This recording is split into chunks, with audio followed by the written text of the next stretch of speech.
Let's check some of these answers here just in case they're tricky. Some of these might be a little easier. We might be able to spot, like a guy as an inappropriate word.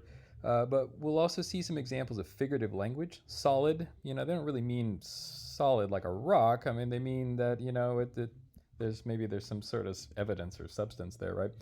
Eye-opening, well, literally they mean it's surprising, right? Here's another example of that. We're not playing football when we say tackles.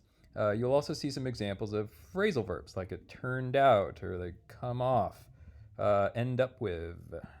Take a look at some other ones and we'll see things like fawn over, which is phrasal verb and figurative, right? Fawn is a baby deer, right? But if we fawn over something, well, maybe we react the same way we would react when we see a baby deer and go, "Aw." Another example of a phrasal verb here. And also, it comes right after a contraction, so we were really kind of shifting in two ways here. Here we see things that do sound kind of academic, like back to buttock, but here's what we're looking at: sticks around. That's the phrasal verb.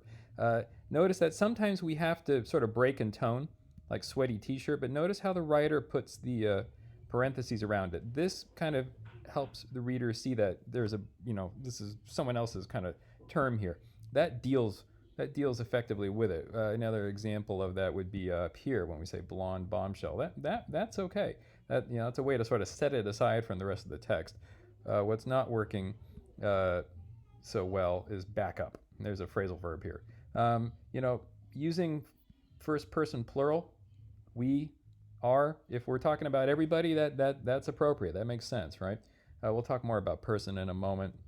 As we get into the end of these, we get some trickier things like contractions, acronyms that should be spelled out in the United States, and then here's something that if you know this person, if you know Dennis Dutton, then you can call him Dennis. But in academic writing, we're being a little more impersonal, so this should be Dutton.